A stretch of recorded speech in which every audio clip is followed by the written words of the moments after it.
And good morning. Welcome to the show. Happy Monday to all who celebrate. How was your commute this morning? Woohoo, yeah. If you're still at home, glad you're taking a break from shoveling to join us. We do have a full program on tap for today. We're going to start off the week, as always, by putting a couple of Halifax regional councillors on the hot seat.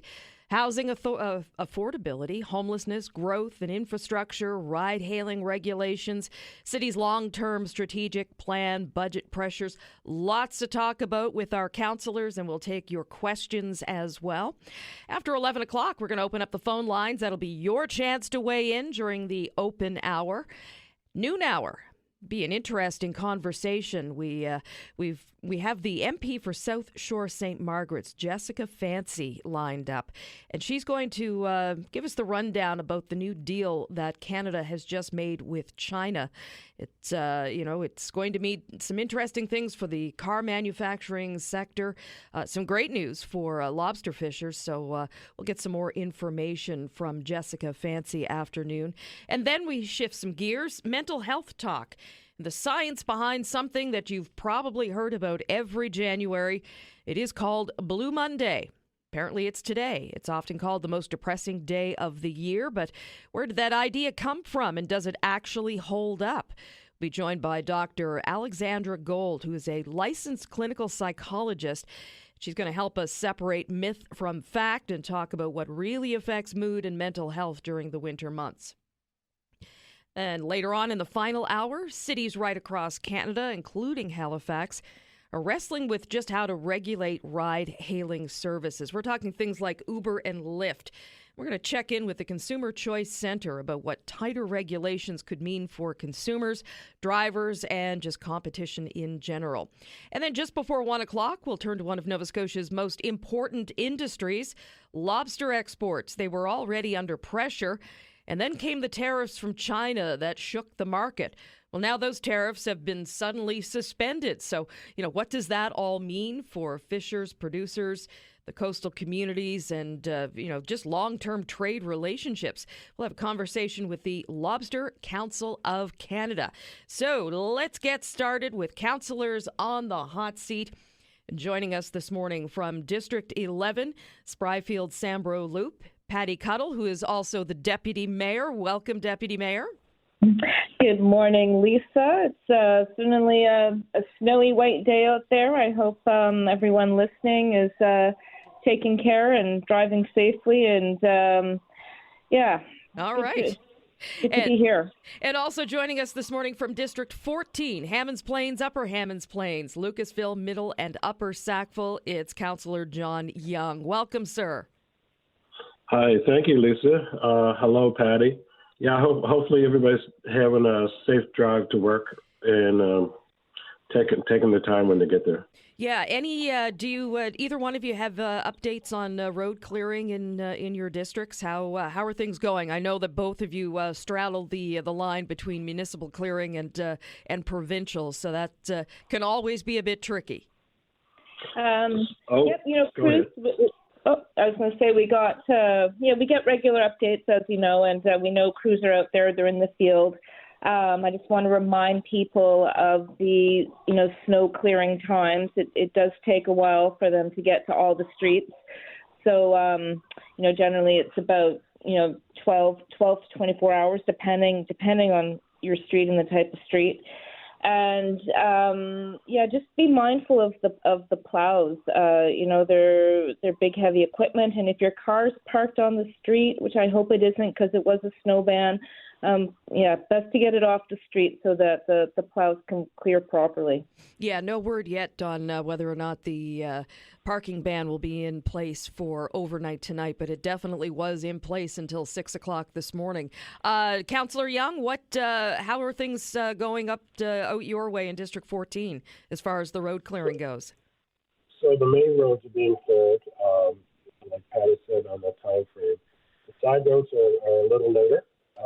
There's where I'm at, there's swept through one time. So just for the people just to be patient.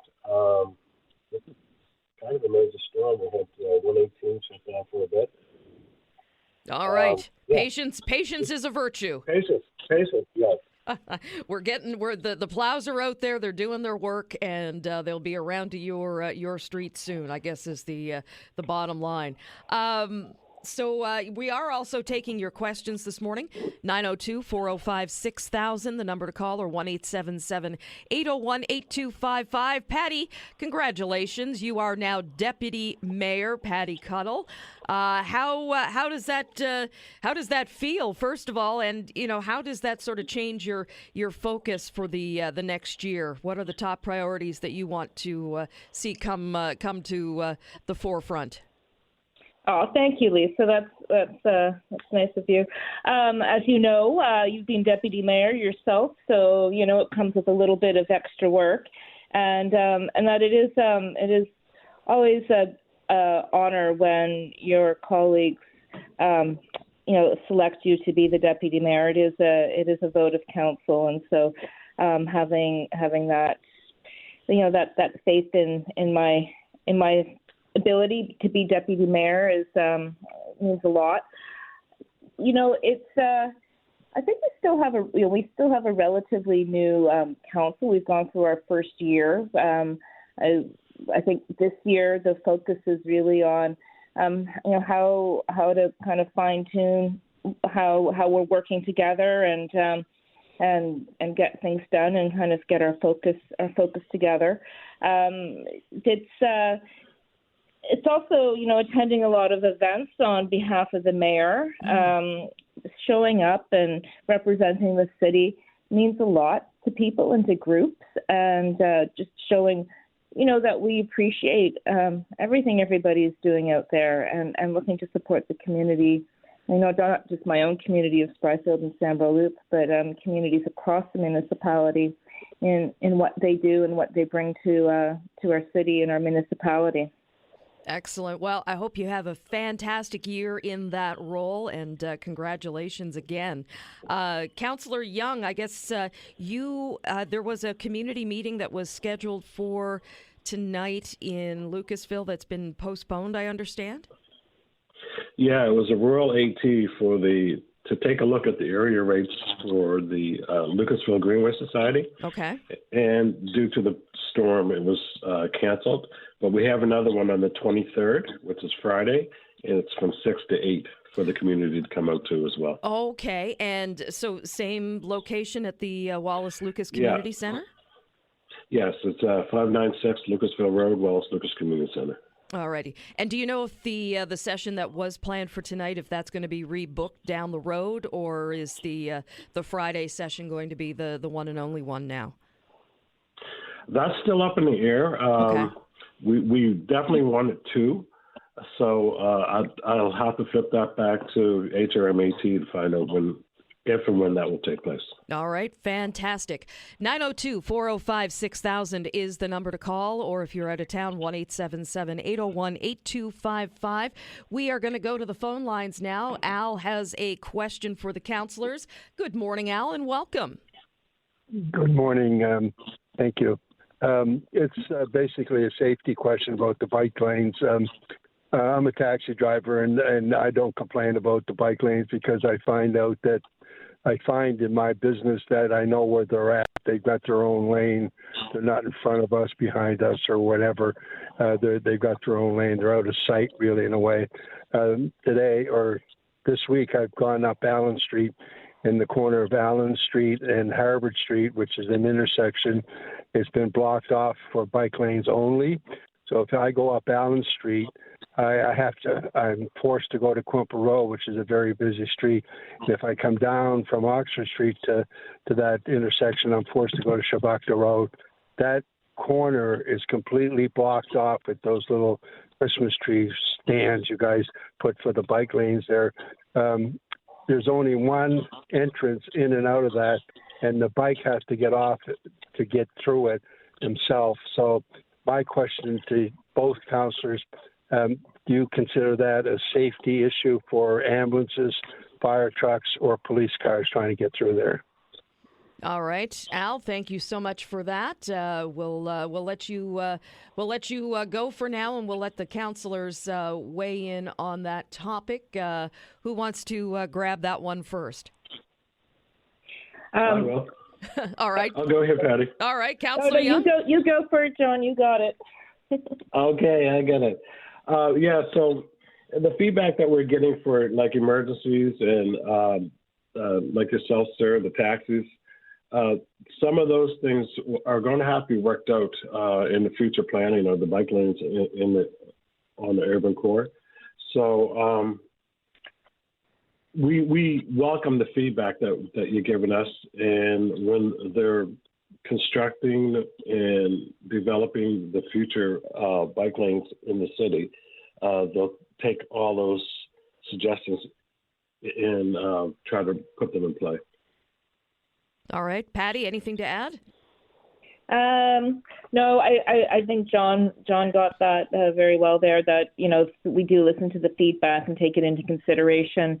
That is not in my district. I believe that's Councillor Hinch's district. It could be Councillor Cleary's district. Yeah, I was thinking Cleary. Cleary. I think it's Councillor Cleary's district. And so I'm not particularly familiar with that intersection. But as John said already, we can take that feedback back to the team and certainly have it re-examined to see if it is a safety issue. Yeah, and certainly that's something that can be reported to 311 as well, correct? Correct. All right. Excellent. It is 10:11 here with councillors on the hot seat. Joining us this morning is Deputy Mayor Patty Cuddle and District 14 Councillor John Young. And, of course, your questions are welcome at 902-405-6000. So no council meeting tomorrow, correct? No. Yeah. All righty. So you had one last week, and that was the one where debate was delayed on the proposed bylaw changes for the ride-hailing, Uber and Lyft. I'm just wondering if both of you can just briefly, give me your position statement on where you are with this issue, or, even if you've made your mind up on this issue yet, and just maybe a little bit of background about why you feel that way. Councillor Young? I'm not 100% made my mind up on that, but when it comes to, because a lot of feedback was the more red tape and the $135 fee. I don't see the $135 fee being that much if you're a business or self-employed doing that. If it's to add to more safety and going down the road, I think it would be a benefit in the long run. All right, Deputy Mayor Cuddle. Yeah, as anything around rideshare, taxis, it's more complicated than one might imagine. Mm-hmm. I know how these things work, and they're always hot topics for discussion when they come forward to council. That discussion has been deferred until the council meeting on the 27th next week, so we'll be back at it again. Anytime you bring something forward like this and you get a big response from industry, it is, important to take a second look and to understand, what people are saying, what the people who, operate ride shares on a daily basis, what they're saying and what they feel the impact is. In terms of the answer and what my final verdict on this will be, I'm still processing it. We did receive a lot of feedback. And, at the end of the day, I think we journeyed into this to find a level playing field. It was about modernizing the regulations around taxis, which were very different than rideshare, which didn't have any kind of similar regulations. They were very different in how they were operated and administered through the city. So we're looking to find something that will provide a more even playing field between the various companies that operate in this space. All right, and the debate was delayed till next meeting to get more information. I mean, traditionally that's usually why it's delayed. But was that the case in this debate? There was a motion put forward by Councillor Hinch. and Councillor Hinch wasn't able to make the last council meeting. Gotcha. And so there was a request to defer it, and as well that provides the rest of us the opportunity to understand what the intent was behind Councillor Hinch's motion and take a second look at it. All right, excellent. It is 10:15. We're going to take a quick break right now. This is Councillors on the Hot Seat with District 14 Councillor John Young and District 11, Spryfield-Sambro Loop Deputy Mayor Patty Cuttle. And of course, your calls are welcome at 902-405-6000. I'm Lisa Blackburn from Forward Strategies, and you're with the Todd Veinotte Show on 95.7 News Radio. Back in a moment. Welcome back. 10:18 is the time. Councillors on the Hot Seat continues. And we continue the conversation with District 11 Councillor and Deputy Mayor Patty Cuttle and District 14 Councillor John Young. And, of course, your questions are welcome. If you have an issue to bring forward to the councillors, give us a call if you would, 902-405-6000 or 1-877-801-8255. And before we get back to councillors, just want to let folks know that Halifax Regional Municipality they have postponed their suburban plan open house. They were supposed to have a kickoff open house today in Cole Harbour, Dartmouth, Westfall, Lake Lone, and they have postponed that because of the weather conditions. So just head on over to halifax.ca for more information, and they will get you straightened away, and they'll let you know when the next session will be so you can attend it. Alrighty, and just getting back to the ride share issue for a moment, if we could. Uber Canada has actively encouraged its drivers to contact councillors over these changes, and understand that they've been doing so over the past couple of weeks.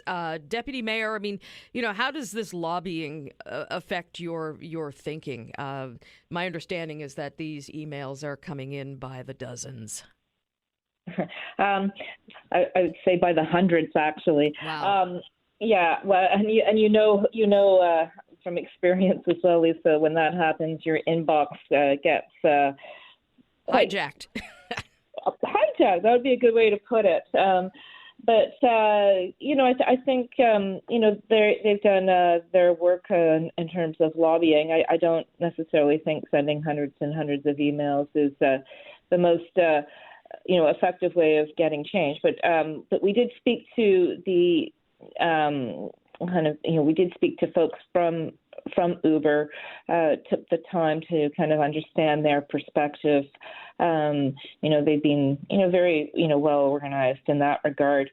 So that, I would say that probably that's the most effective way in terms of getting a message to a councillor or to council if there are concerns.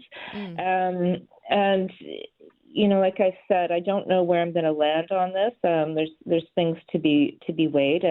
It's not just about one business or one industry. It's really, again, about finding a balance between all the operators that work within that space and making sure we come up with something that's fair, that puts the consumer and the riders, like the people who use the services, first in terms of safety and reliability and access, and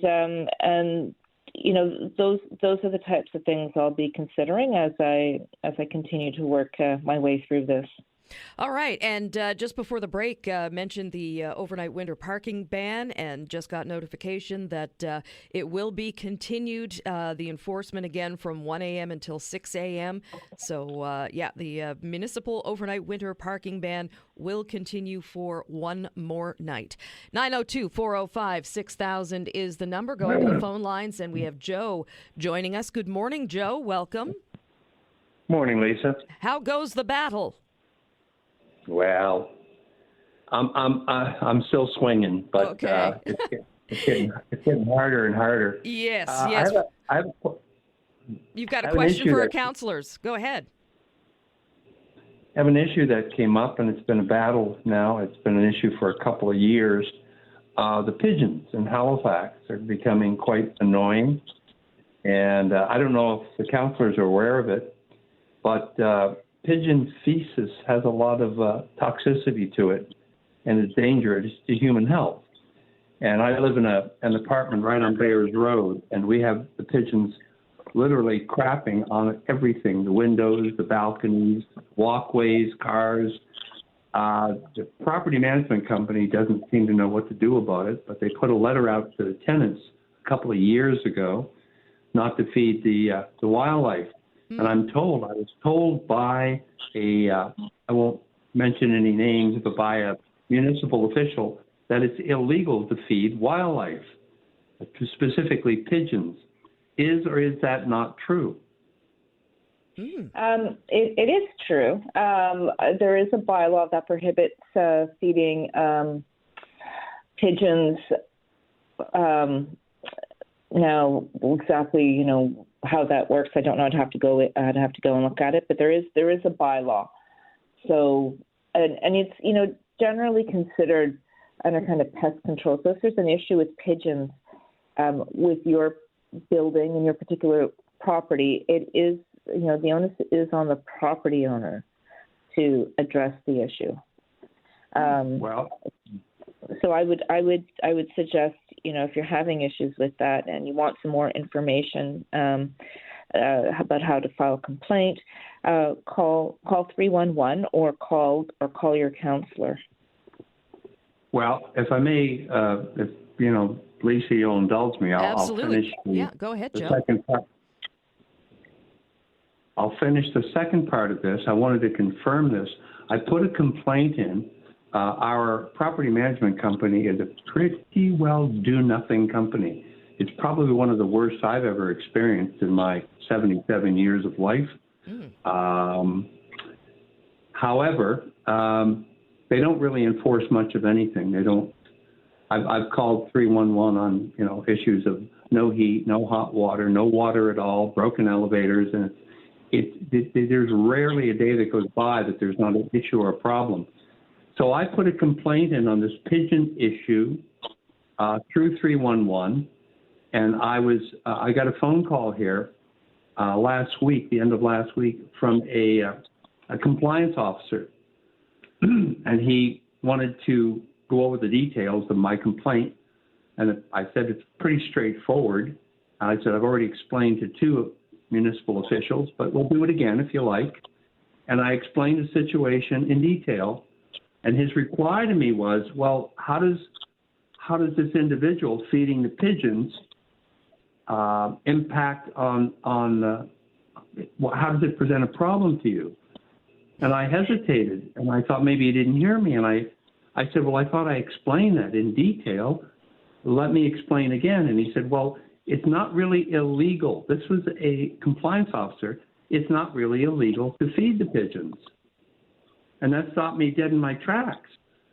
And we had this conversation back and forth. And I asked him, I said, you are a compliance officer, aren't you? And he said, yes. And I said, well, why in the hell do I have to connect the dots on something that's so obvious? Someone is feeding the pigeons. You say it's okay, but those pigeons keep returning. They're attracted to and keep returning to the same place looking for food. And in the meantime, they're emptying their bowels all over everything and at cars and walkways and everything else. I said, why would I have to connect the dots for you if you're a compliance officer? Sounds to me like the pigeons already left the dots on the sidewalk to be connected. Yeah, anyway, he doesn't seem to have. I thought, is there a vetting process when you hire people to do these municipal jobs? Do they have to have active living brain cells? Okay. I don't want to go there, sir. But what I would suggest, Joe, is that my dear, I didn't want to go there. I didn't want to go there either. So what I'm being told is incorrect information by someone who actually is compliance officer and doesn't seem to know the rules of his job. All right, Joe, listen, we're going to have to just hit pause on that for a second. I'll let you go, and we'll let the counselors answer that question just after the news. If you guys can just hold on for 2 quick minutes, we're going to stop down for the news with Blake Priddle, and then when we get back, we'll let our counselors answer that question and see if we can get any movement on the pigeon poop problem. I'm Lisa Blackburn from Forward Strategies, and you're with the Todd Veinotte Show on 95.7 News Radio. Back in a moment. And welcome back to the show. If you're out there with the shovel this morning, don't forget, lift with your knees. It is 10:35. Counselors on the Hot Seat continues on the Todd Veinotte Show. And joining us on the line this morning, we have Councillor John Young from District 14 and Deputy Mayor Patty Cuddle, also councillor for District 11. Welcome back, you two. And I'll give who wants to take the last word on the pigeon droppings and feeding of wildlife? I will, Lisa. All right, go ahead. Okay, so just to get on the issue that Joe had about the pigeons, back in March last year, Councillor Purdy brought in a motion for a staff report to determine if we can get an increase in the fine amount for feeding wildlife. In particular, in her case, she was talking about deer, but pigeons would fall under that. So well, yeah, and I mean that's the thing. I mean, wildlife looks very different if you're having the conversation on Barrington Street or if you're having the conversation in Ecum Secum. It's right. It's a different form of wildlife depending on where you're at in the Halifax Regional Municipality. But in her motion, it would call for an increase in the fines, so as a deterrent to people feeding wildlife in general. So maybe that's Joe can call back to the compliance officer and ask him about that update in the motion. All right. 902-405-6000 is the number to ask our counselors a question this morning. And Bruce is joining us. Good morning, Bruce. Thank you so much for waiting. Good morning, Lisa. You're doing a great job. Oh, thank you. Thank you so much. You're very welcome. All right. What's on your mind? Well, for a point of full disclosure, I want to talk about this whole business of the whole taxi licensing. And full disclosure, John and I worked together for many years in community services. Oh, excellent. Okay. Yes. Bruce Bailey. Hi, John. How are you? Hey, how you doing, Bruce? Nice to hear from you. Yes. I'm calling because I'm really concerned with the whole philosophy of the taxi industry. Because in our area, which Eastern Shore is the biggest geographic area that we have in HRM, and it just costs a fortune for people to go anywhere. So given my background with community services, after I retired, I set up my own business out here providing a discount travel service, which, of course, I found out after I went through I set up the business, registered with Access Nova Scotia, have the same insurance as all of the taxis and Class 4 license, all of those things. And it is blowing up. The Eastern Shore has jumped all over what I've done. Because affordability, we talk about affordability all the time. And affordability for people who have to travel, pay $100 to go to the Dartmouth, the VG hospital, and then have to pay $100 to come back. That's absurd, right? Yeah, I bet you could take that business and replicate it in Beaverbank for sure, as there's a lot of folks out my way. Because it's absurd to have to pay to an agency that's hurting the public. Because if you look at the taxi industry, it's set up on time and distance. Well, time and distance describes everything that you do on the Eastern Shore. Yeah. So if you have to take a cab, it costs you a fortune. And we are fortunate we have an organization out here, Musco Rider. They're a fabulous service, but they can't be all things to all people. So I started doing what I'm doing out here, and the taxi industry came after me a year ago. I was fined $237 for what I'm doing, And to be honest with you, I haven't quit, and business is blowing up. It's just I get over a couple thousand services a year on this. Wow. Because it's just blowing up. I mean, people get me to take their kids places because I'm well known out in the community. I've lived here a long time. People know what I did for a living, and I'm not calling in to blow my own horn. I'm just saying we have to look at things that when they work and they don't. When we talk about affordability, right? We use affordability when we talk about a lot of things, but we don't relate it to transportation because it's not something that occurs to a lot of folks who live and work in the inner cities, because transportation is not nearly the issue as far as cost goes as it is out here. Right. So you're not associated with any of the ride-hailing apps. You're not with Uber. You're just. I'm totally private. I went through Access Nova Scotia. I registered my own business. I never would have assumed that this law was even in existence, because I never would have assumed that there would be such a thing in existence to hurt such a wide range of people. And it does. It crushes people out here. I only started it because I was driving my neighbors around, and they started saying to me, Bruce, you should do this full time. And when you're doing it right, when you're driving people and they say to me, Bruce, you don't charge enough. And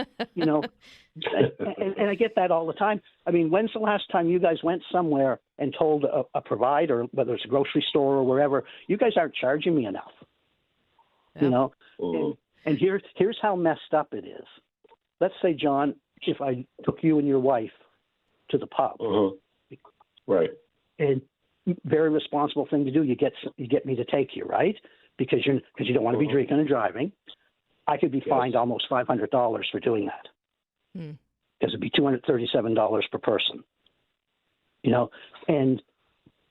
And when I talk to MAD about it, and when I talk to the RCMP at the roadside stops when they're doing alcohol stops and things like that, they say, wow, thank you. And as I said, this is just blowing up like crazy. It's when I got my fine, I couldn't have asked for better advertising, because the community got mad. They just said, what, you're fining Bruce? Imagine if you're a senior and you have to pay $100 to go from Musquodoboit Harbor to the VG hospital to see a specialist, right? And then have to pay that to come back. I charge them $30. So now, each way. That cost, that $100, that would be if you were using one of the... You're using a taxi. A taxi. Yeah. Do you know what it is if, well, I suppose it all depends on time of day and demand if using Uber and Lyft. There's not a whole lot of difference in the cost.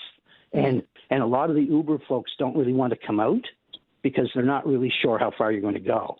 And the same for the taxi drivers, right? They don't want to come out here and find out, well, you're only going to go 3 or 4 kilometers, right? Yeah. Right.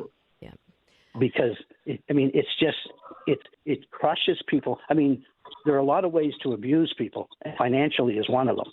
And that's what's happening out here. And, I mean, I created this, and I had said to my wife when we started it that I'm going to start this, and if the public likes it, we'll keep going with it. If they don't, I'll just shut it down. And it's just blowing up. It's been a little over 2 years now.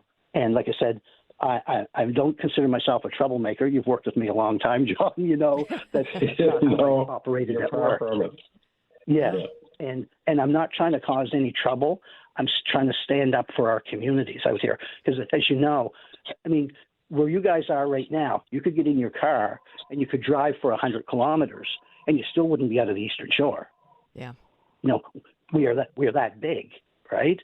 And so when people need to go places, it's going to cost, as I said, based on time and distance. And so I'm just calling you guys to see if you'll at least consider some of these things when you put in laws about this, because you argue about safety is what the taxi industry is saying. Well, I would argue back at that is the safest ride you can take is driving with someone you know. Yeah, thank you, Bruce, for calling in and sharing this. Okay. And it would be really great if you could also write a letter to council. You can send it, if you send it to clerks@halifax.ca, it will get to all of us. Because, we do need to, consider all the different perspectives on this issue. And, you bring up a really important one, and that is about, getting around in rural areas. And that has been something I believe HRM has been struggling to come up with, a model of public transit or, other kind of transportation options that are affordable and accessible and equitable. Yes. So because council has decided that we are different, and for example, with busing, and I actually agree that you can't have a lot of busing out where we are. The area is just too vast. Right. So the acknowledgement is that we're different.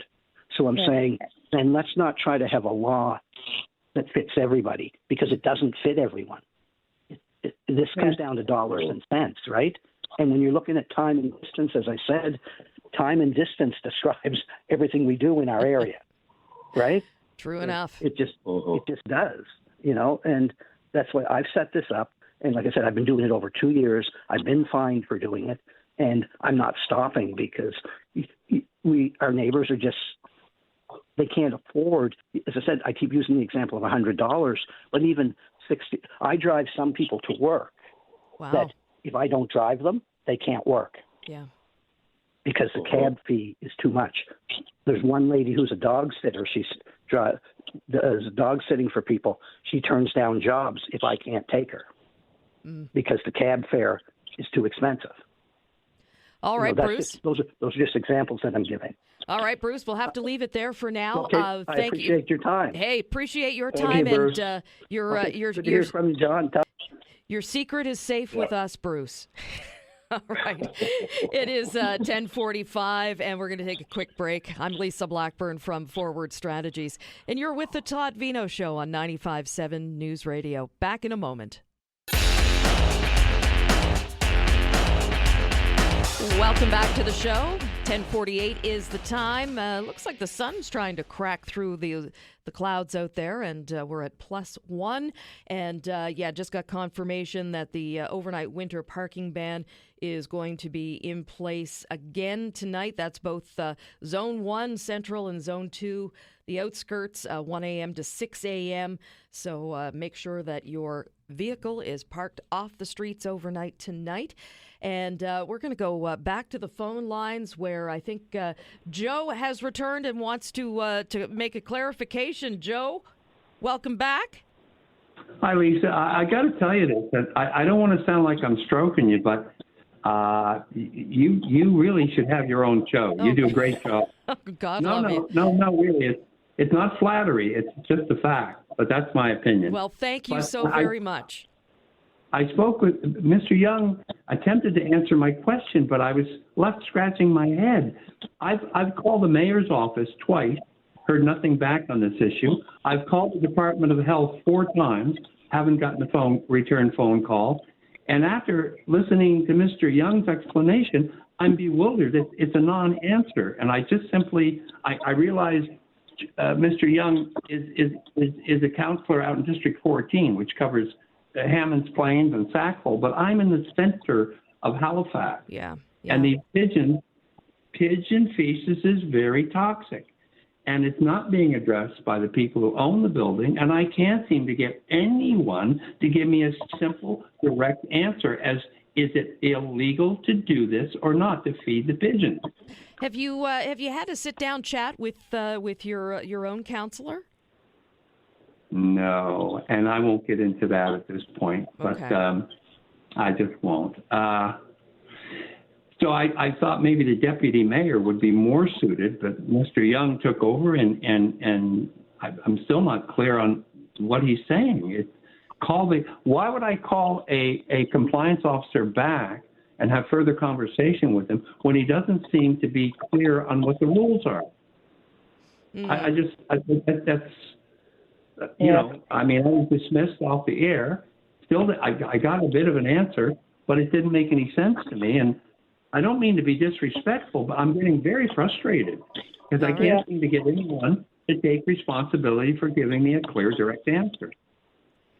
All right, I'll leave it there for now, Joe. I'll let you go, and we'll let the counselors circle back and see what they can do. Deputy Mayor, do you have any further suggestions on how Joe can address this problem?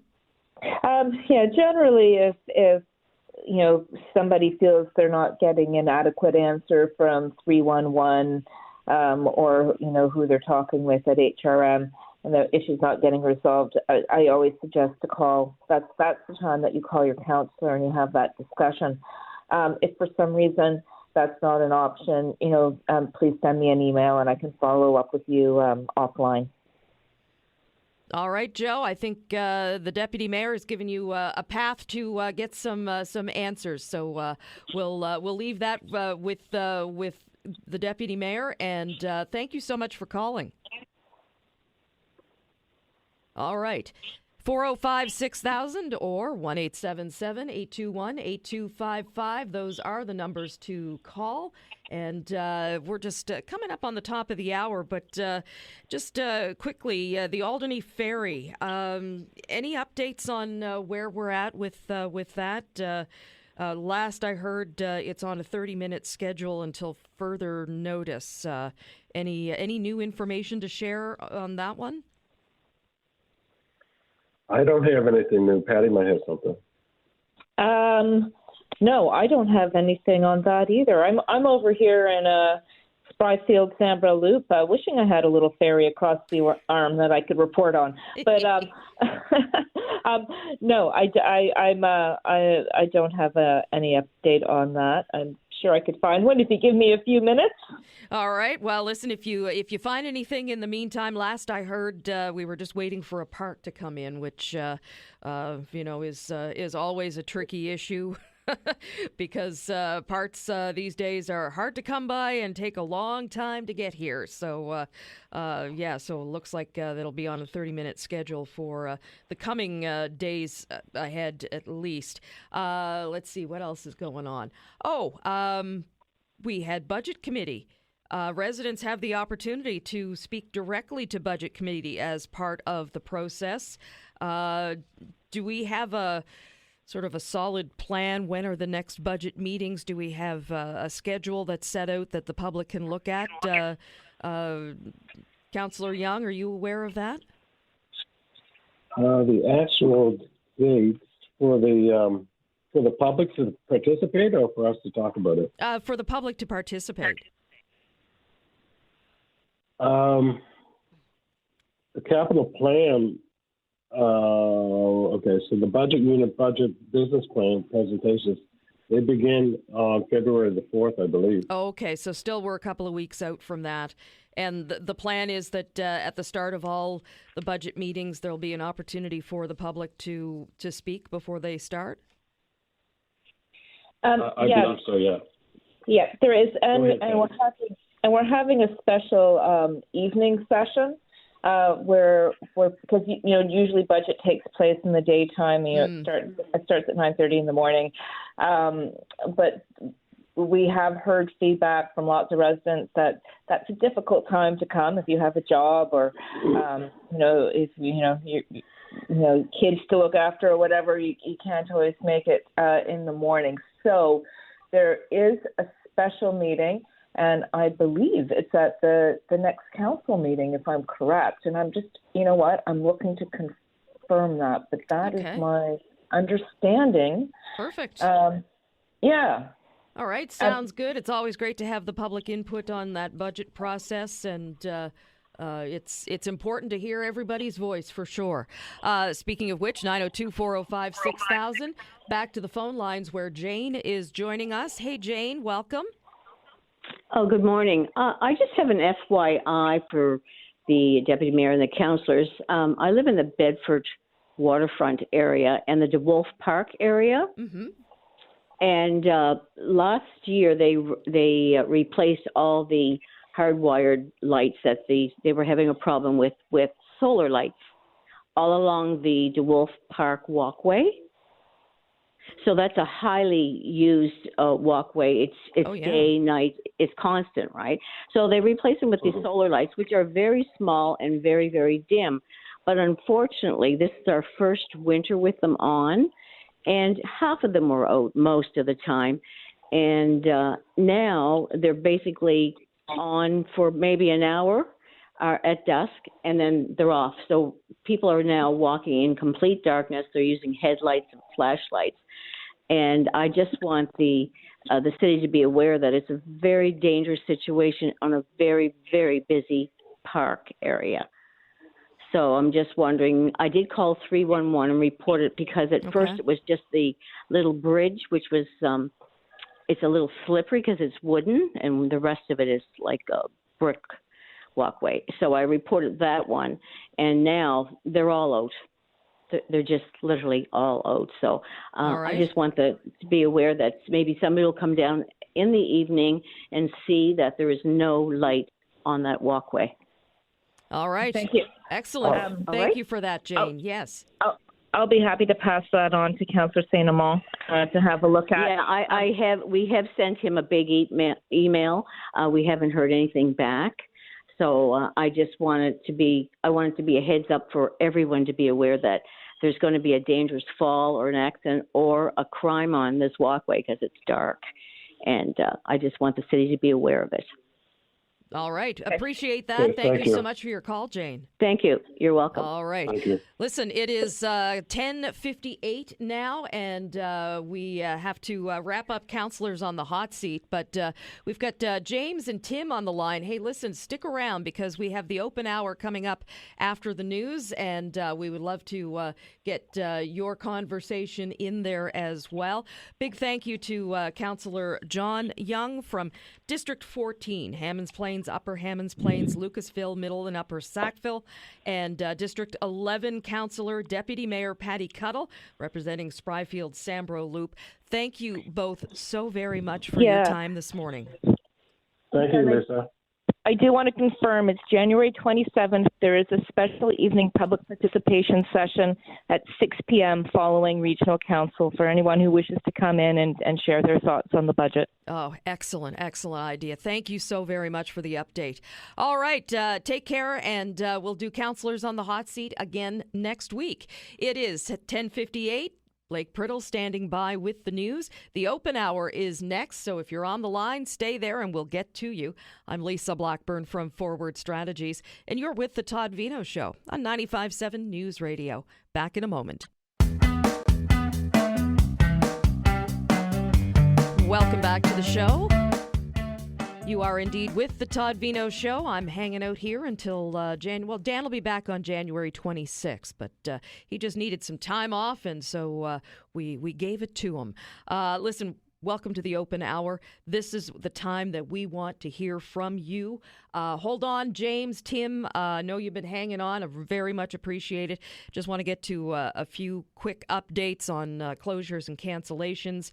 Library branches have delayed their opening, but you better check ahead before heading out to any library branch today. Some of them have to be closed because of power outages. Speaking of power outages, Service Nova Scotia says that their Access Nova Scotia locations closed until further notice out in Sackville, Bridgewater, and Dartmouth. If you do have to head out to get your driver's license renewed or anything else at Access Nova Scotia, just check ahead. The HRM cancellations, they have been updated on the website at halifax.ca. Halifax Regional Police. I just want to let you know that the counter service at the Gottingen Street headquarters, it's limited to just accident reports and seized vehicles for today. Counter service at other locations of Halifax Regional Police have been canceled for today. All right, we are here, open hour time, and we're going to go back to the phone lines where James has been waiting patiently. Thank you so very much, my dear. How you doing? Fine, thank you. Good morning. Good morning. What's on your mind? Very briefly on the infamous feeding the pigeons issue. Ah, yes. I am a novice to this issue, but I took the 2 minutes that it takes to go on the HRM website and came across the following very helpful explanation in plain English. Okay.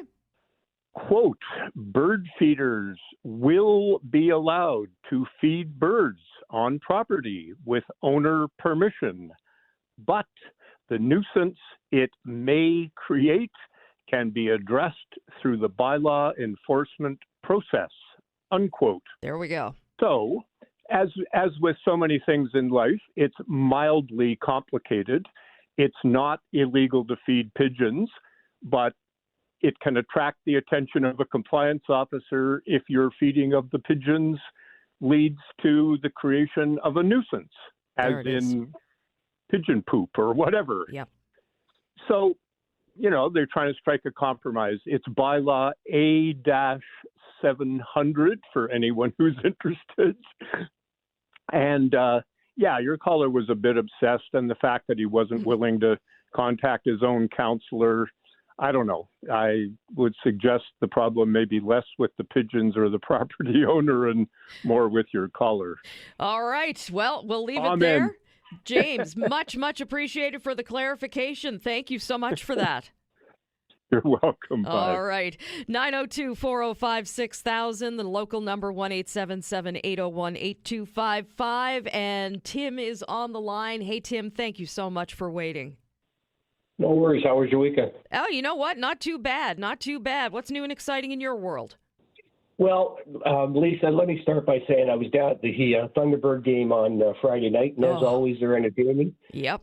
Unfortunately, they lost, but nonetheless, I seen the mayor make an appearance in a photo op. But here's why I'm calling. Okay. We're in the process of a budget, asking people to be accountable and responsible, make suggestions, and yet you walk downtown on Friday night, and what do you see is Christmas trees all lit up, Christmas lights, and at some point HRM has to either provide leadership and say to people, we're taking the reins, so to speak, on ways and means to save money, or we're just going to let things go as they're going to go, and at the end of the day, taxes are going to be at what they're going to be. But if you're going to ask people for suggestions, should you not be accountable and responsible and provide leadership?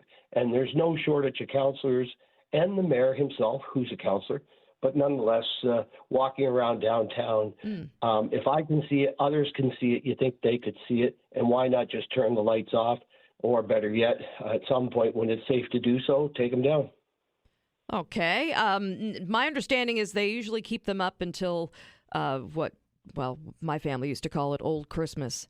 On January 6th, but you're saying that after that, then that's it. Take them all down and be done with it. Well, let me say this: January 6th may be okay, but it was January the 16th on Friday night. Okay. So I'm not sure how long one keeps these lights up for. And, it's one thing for a private residence to have their lights up. They can do what they want because they're paying the electricity for it. But when HRM is assuming the electricity and asking HRM residents to pay the bill, you think they would be accountable and responsible. All right, Tim. Thank you for that. Appreciate your time this morning. 902-405-6000 is the number. 1-877-801-8255. And we're going to go back to the phone lines where Mark is waiting. Hey, Mark. Hi, Lisa. Nice to have you on the air. Lovely to be here. How are you doing today? Well, I'm not doing too bad. I had the opportunity to look at the CBC documentary on the survivor last night. I don't know if you had a chance to look at it. That was with Lisa Banfield. Oh, the CTV one. No, sorry, CTV. Yeah. You know what? Full disclosure. I finished watching the football game. I saw it come on, and I had to turn it off because I just said to myself, "I'm not ready for this yet." Well, I can tell you something. I'm very disappointed in the coverage that it got, because about 98% of the stuff was left out that should have been heard. If you're going to do anything with mass shooting like this, it should be probably a 5-part mini-series to tell the whole story and nothing but the whole story. And it was done anything but. And I was very disappointed. And like I've been saying for the past 20 years, I think the RCMP should have been disbanded about 30 years ago.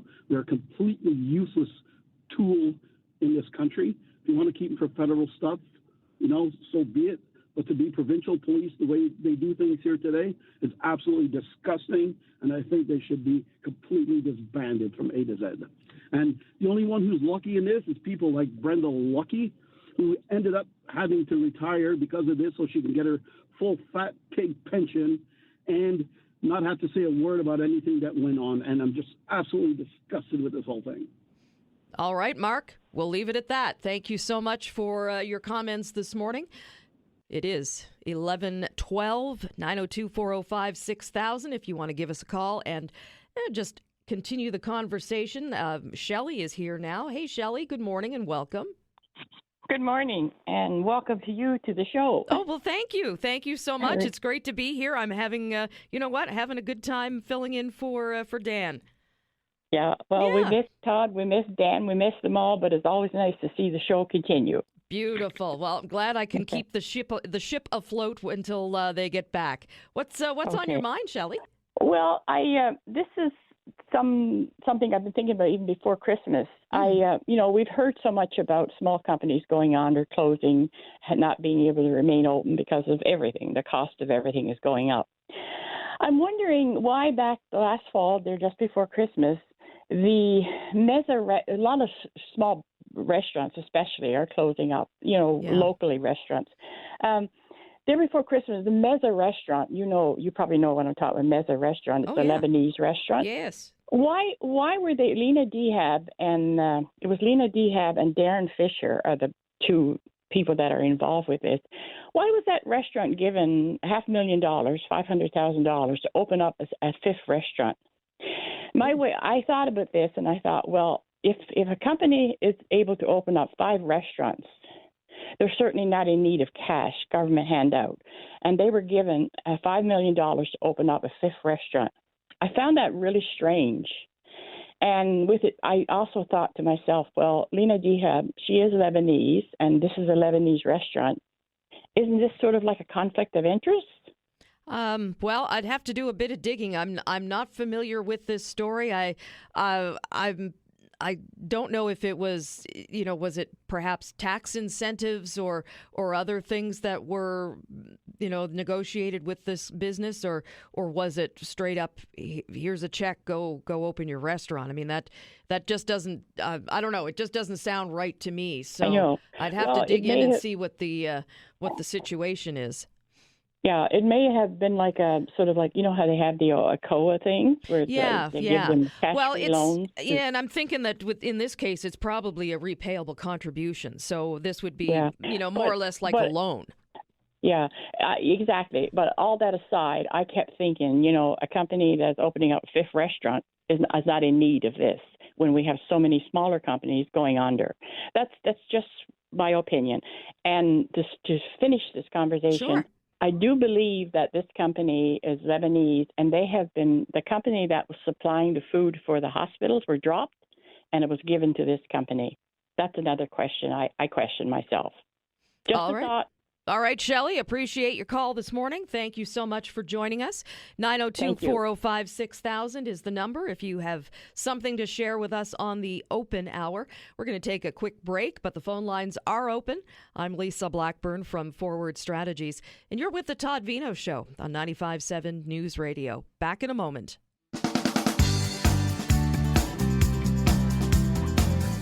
Welcome back to the open hour for a Monday. Phone lines are open at 902-405-6000 or 1-877-801-8255. Perhaps you heard something from our counselors during Counselors on the Hot Seat that you would like to discuss or comment on. You still sitting in the dark this morning? Yeah, about 100,000 or so customers of Nova Scotia Power are still without after the storm from last evening, but it just gets more and more frustrating. There wasn't a lot of wind last night. Yeah, it was heavy snow and it was wet snow, but should we be getting these, should we be having this many power outages because of what is, traditionally typical weather for us here in Halifax, in Nova Scotia? Perhaps that is something that you would like to discuss. Let's see what else is going on. The federal government has banned thousands of assault-style firearms. They did a compensation program for owners, and the owners of prohibited weapons is reopening this year. This program is going to move forward despite what could be described as a lukewarm response to the pilot program that was in Cape Breton. They launched that late last year. It's sparking debate about public safety and property rights, gun policy in communities large and small. How about you? Where do you stand on these changes? Do you think they go far enough? Are they too far? Should we even be moving forward with this program given the fact that it was kind of lukewarm in Cape Breton? Speaking of Cape Breton, frustration brewing over a community outdoor rink that was stopped by the regional municipality. People in the area were hoping for a place to skate and gather this winter, but council has halted the build, leaving supporters and families wondering why the recreation infrastructure isn't moving forward. Insurance costs have been cited as the reason, but, is this a planning issue, a funding problem, something else? Insurance, yet again, taking down a good community idea.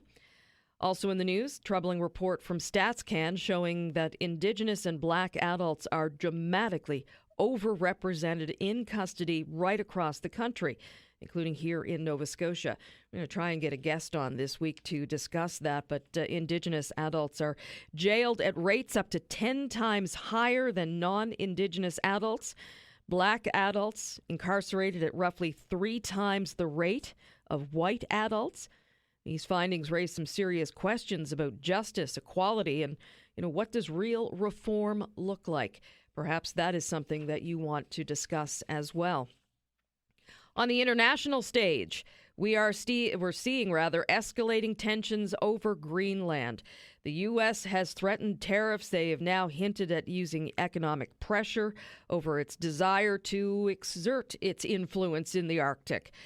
They're still talking the talk about annexation. NATO allies, European nations pushing back.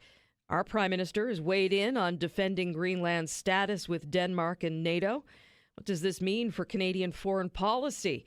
Should we be thinking about sending troops there to protect Greenland and the Arctic in general? Federal politics, the Conservative Party, their national council has formally confirmed a candidate in the Battle River Crowfoot riding in Alberta. Normally, we wouldn't give two hoots about that riding here, but it's interesting because the candidate that will be running in the next election is not the current holder of that seat, who happens to be Pierre Poilievre. So does this kind of party control of the nomination process sit right with voters? And what message does that send to voters in the riding? If you have, some thoughts about that, we would love to hear you at 902-405-6000 or 1-877-801-8255. All sorts of other things that happened on the weekend. Very scary situation that took place on Quimple Road. Police officer shot a man after he allegedly threatened them with a knife. He was 37 years old, taken to hospital with what has been described as life-threatening injuries. This all began on Saturday afternoon when officers were called out to the NSLC on Grafton Street for a robbery that was ongoing. Police staff all reporting that a man was leaving the store and whipped out some pepper spray and just sort of sprayed it around. Next thing you know, they're called to another robbery at another NSLC, this one on Quimple Road. And the situation apparently very similar. A man whipping around with the pepper spray, and the police located him on Quimple Road. But they claim that the man allegedly threatened police with a knife. They had to deploy a taser, but apparently that had no effect on the man. And that's when the decision was made to pull out the gun. What do you think about that?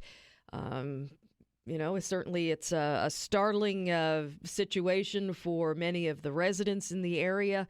A lot of the folks who shop in that area as well. Certainly Quimple Road is a busy spot at 4 o'clock on a Saturday afternoon. Now, of course, the serious incident response team has picked up the charge, and they are now the independent body that is investigating the case. But, certainly there are no details to be had at this point. But it certainly, opens up the question about how do we determine, when to use that type of force, and are police using it too often? We don't get too many incidences of gunshots and police here in Halifax, but when it does happen, are you feeling that perhaps it's being investigated enough? Perhaps that is an item that you would like to discuss at 902-405-6000. Last week we were talking about fixed-term leases. Got a couple of emails about that as well. Jason writes, "Hi, ending fixed-term leases will backfire. Many landlords, myself included, will simply no longer rent or will sell properties that are currently rented using fixed-term leases. There are many justifications for fixed-term leases that can benefit both the renter and the owners. Getting rid of them will not have the desired effect." That from Jason. What do you think about that? Is that, are you in agreement? Let's see. Rob wrote us as well and said rent caps should be based on the property and not the resident. Without this, there is effectively no cap. Current plan allows the government to claim a rent cap that is just an illusion. Seems to be an impression that landlords are entitled to make a profit. They are a business just like any other businesses. In this case, their revenues come from two sources, rent and the investment appreciation of the property they purchased. When talking about their costs, landlords talk about rent, but they don't talk about real estate investment, which has increased their profits substantially in the last few years. And that email coming to us from Rob. So, hey, listen, we've got no shortage of things to talk about. Lori is on the line. We'll get to her in just a moment, but we do have to take a quick break for the news with Blake Priddle.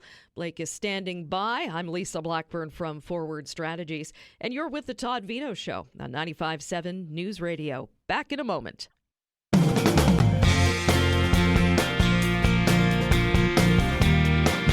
It is 11:34. Thank you so much for spending part of your morning with us. This is the Open Hour. 902-405-6000 is the number. We're going to go back to the phone lines where Lori has been waiting patiently. Thank you so very much for waiting. Oh, you're very welcome. Thank you. All right. What's on your mind, Lori? Well, what's on my mind is Nova Scotia Power. Okay. I woke up this morning to a power pole being broken in front of my apartment building. It's just hanging on the traffic light, and the wires are down on the sidewalk for probably a block and a half.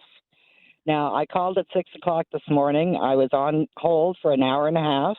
Ooh. Finally gave up, called them back at 8, same thing.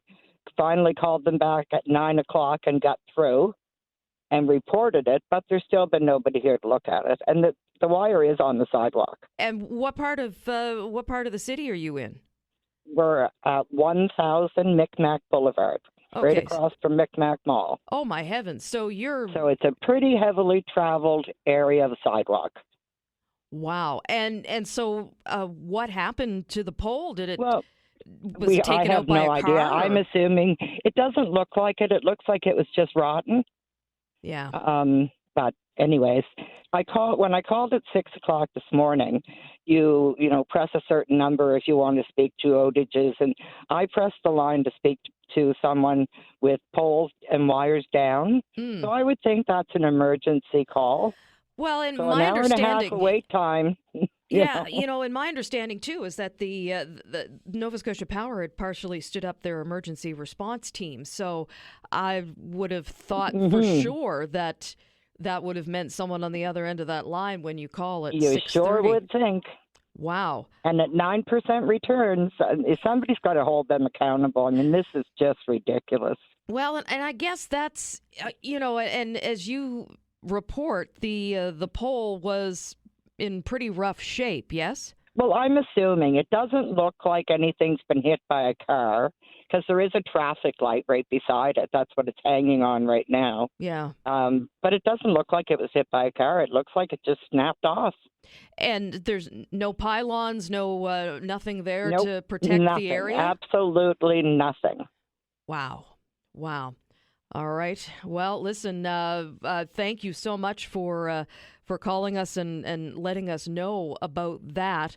Hopefully it's not going to be too much longer before somebody gets out there, just if nothing else. The other thing I wanted you to know, Lisa, is when I couldn't get through to Nova Scotia Power, I'd called the number for the city, but I was told that they're unable to report poles or wires down, that has to be done by the public.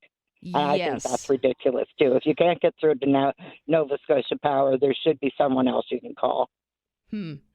Interesting. So, issues with communication to the power utility, a big problem I'm hearing this morning from folks.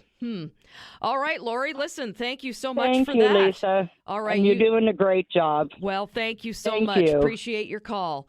All right, you All take right, care. bye-bye. Bye-bye. It is 11:37 and 902-405-6000. That is the number to call if you have something to share for the open hour this morning. Big weekend in hockey, women's hockey. Boy, I tell you, women's hockey is really having a moment. And Canada, they went unbeaten at the Under-18 Women's World Hockey Championships until they didn't. It came to an end on Sunday. It was a great streak, but unfortunately, the team from the United States brought it to a screeching halt in the gold medal game.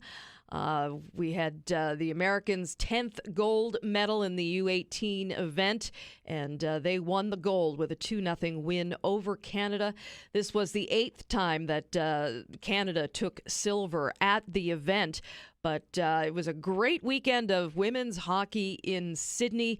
Know some folks who were volunteering during the event, and it was a great opportunity to meet hockey players from around the world, and a great opportunity for Sydney to show off all that they have to offer. But it's also another indication. I mean, you know, these games were packed. It was a great fan response. And it also, you know, brings forward the conversation again. Should we be looking towards women's hockey as the future for sporting events here in Nova Scotia? Certainly, we saw a lot of, you know, really good response to the women's hockey when it was here in Halifax, the PWHL. And, you know, maybe it's time that we consider spending more of our time wooing these women's hockey teams, because it's, you know, certainly it's having a moment. So perhaps that is something that's on your mind this morning. 902-405-6000. That is the number to call, or 1-877-801-8255. It is just creeping up on 11:40, and I think that we've got Dan on the line here. Hey, Dan, welcome. Thank you so much for joining us, Dan. Hey, Hi, Dan. how you doing? Good morning. Welcome. Thank you. You know, it might sound silly, but when we talk about the percentage of blacks and natives that are put in jail over, I'd say, white people, wouldn't it be on them to not commit as many crimes? Oh, come on now. I mean, it's... No, seriously, like, really, if you, it doesn't matter who you are, Lisa. If you get arrested for assault, you go to jail or you stand trial. I mean, there's certain things, yes, maybe you're right, but for the most part, it's like, if you commit a crime, you're going to be charged for it. But I don't think it's that simple. I mean, you know, and I'm really looking forward to having a guest on later this week to dig into this a bit deeper, because you know, if you're seeing numbers where Indigenous adults are jailed at rates up to 10 times higher than non-Indigenous, black adults incarcerated at roughly 3 times. I mean, you know, those findings certainly raise some serious questions, and certainly I think we've got to ask questions about our justice system and about equality, and, you know, what does reform look like? Not everybody's path in this world is the same, and, you know, I think that has to be taken into consideration when we're talking about justice and equality.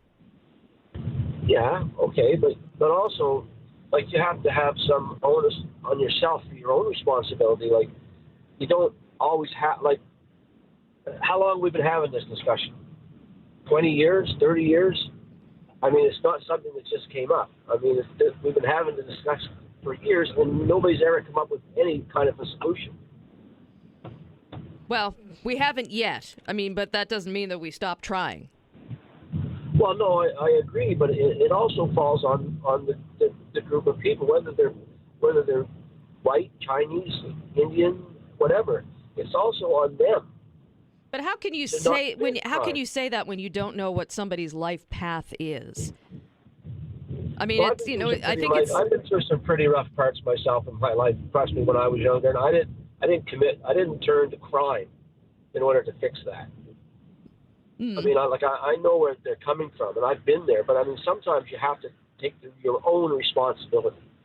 That, yes, if I get in my car and I decide to go and drive drunk and get caught, and then I get in jail for that, that's my fault.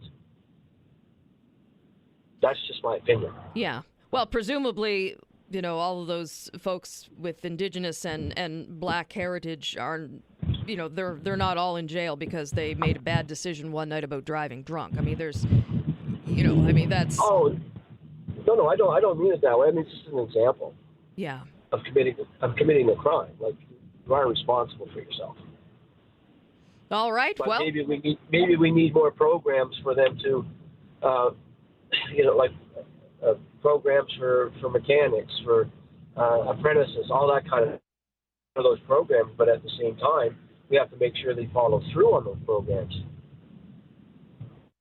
All right, Dan, thank you so much. We'll leave it at that for now, but appreciate your call this morning, and you have a great Monday. You too. All right, thank you so much. It is 902-405-6000, the number to call. It is just creeping up on 11:44, and yeah, that is an issue that I think we'd like to dig into a little bit deeper, and you know, just figure out, you know, what are the numbers, why the numbers are the way they are, and just put a little perspective around it. So yeah, we'll get the producer elves working on that and get some experts on this topic to discuss a little later on this week. It is 11:44. Listen, we're going to take a quick break. We've got a couple of folks on the line that are just coming on board now. We'll get to those calls in just a moment. I'm Lisa Blackburn from Forward Strategies, and you're with the Todd Veinotte Show on 95.7 News Radio. Back in a moment. And it is 11:47. Just a heads up that the winter parking ban will be enforced again tonight from 1 a.m. until 6 a.m. in both zones 1 and 2. So make sure you find an appropriate place to park your vehicle this evening. Listen, we continue the open hour at 902-405-6000. Back to the phone lines where Donald has been waiting for us. Hey, Donald, thanks for hanging on. Donald, you there? Hey, Donald. Nope. All right, Donald has bailed. Joe is here. Joe is definitely here. Hey, Joe, how's it going? Good. So I'm sorry I missed the first portion of your program, but I just heard the last caller and felt the need to call in. Yes. And I agree with your comments. And people with that view that it's on them. The question I ask is, do you think Indigenous incarcerations are 10 times that of Caucasian Canadians because of the color of their skin? Or do you think, African Canadians are high because of the color of their skin? Because that's the only difference when we look at it on the face without digging any deeper. Yeah. And, he mentioned he's been in tough times in the South. Well, racism exists. Yeah. Clearly in our society. It wasn't that long ago that we used to literally steal people from other nations and put them in the border, which we called slavery. It wasn't that long ago in the grand scheme of things. So when an Indigenous Canadian or an African Canadian or people of color have to dig themselves out, that is the difference. Yep. Racism exists, and they may not be offered a job. They may not be offered an opportunity because of racism. So when they attempt to dig themselves out, they are faced with several barriers that many of us are not. Yep. The hole they've got to dig out of is a lot deeper. Exactly. And when they repeatedly try and can't get out of the hole because of those racial and racist barriers that they absolutely experience, they resort to crime to feed their children, to put a roof over their head, because I think that's what all of us would do. I know if my children were starving, I would do what's necessary to provide them food. And if that meant that, I did something that might be illegal. Well, that may be the case if I was backed into that corner. And I think most of us would if we were faced with those obstacles over and over. And I'll just finish with one comment. Okay. Back during the George Floyd incident, I watched a lot on news channels and a lot of the police association chiefs speak. And one indicated that in some parts of the U.S., a black person walking home from the grocery store with a bag of groceries had a 50% chance of being pulled over by the police and carted. So that's what they're faced with. Yep. A 50% chance of being approached by law enforcement for simply walking home with a bag of groceries. We must understand that those are the obstacles they face, and that is the reason that the crime exists at a higher rate, because of the obstacles they must attempt to get around. Thank you. All right, Joe, thank you so much for that. Appreciate your call this morning. 902-405-6000 is the number. And back to the phone lines. Peter is waiting. Hey, Peter, welcome to the show. Yes, hello. Thank you very much for the opportunity. Same topic, interesting comments. I do find that if we're going to think that the police are targeting or profiling and arresting people because of their race, then we're in a lot deeper trouble than I think we are anyway. I hear what was just said about the U.S. Mm-hmm. I just came from 2 days ago from working in the U.S. and it is a different place than where we are here, especially in Nova Scotia. I hope that people get arrested and go to jail because they're worthy. In other words, they did something wrong, they broke the law, and they got caught, and through due process are going to jail. And I think the police should go where the crime is. And if you see a lot of police in your area and you think it's harassment, well, maybe hopefully it's because they're there because that's where there's high crime rates, right? So that's what we want our police to do. It's unfortunate, and I think the first caller made a comment about those communities or whatever, those areas. There needs to be some further focus on why things are happening. Assuming, of course, and I hope that people are in jail because they're supposed to be in jail because they broke a law somewhere. If we're arresting people by the color of their skin or their ethnicity, then that's a rabbit hole that is really deep, and we're in big trouble if that's what we're still or what we are doing. Yep. So I hope that, and I believe personally, maybe hopefully not naively, that people are being arrested by the police because they've broken a crime somewhere, somehow. And if there are trends, and I think doing trending is and looking for patterns, I think that's appropriate. And then if it is in an area or in a community, then there should be discussions with that area, or people in that area, in those communities, to find out what they think and why this might be happening, other than, prejudice of the police could be one of the reasons, but there might be other reasons, right? And I think we need to have that discussion and not just assume that, all right, whatever. So that's just my thoughts. It definitely warrants further discussion, as you said earlier, to find out what's what. But I think we need to go into that discussion without any preconceived notions and look at the facts, and then have the discussions with those communities and those folks. Thank you so much, Peter. Appreciate your time and your perspective this morning. All right. And have a great day. Thanks, Peter. All right. And yes, as Peter indicated, we're going to try and do a bit of a deeper dive into this. I'm going to try and get somebody from the East Coast Prison Justice Society on the show to discuss this. And this is a relatively new story that's just sort of hitting the front pages now. And Jen is on the line. Hey, Jen, welcome to the program.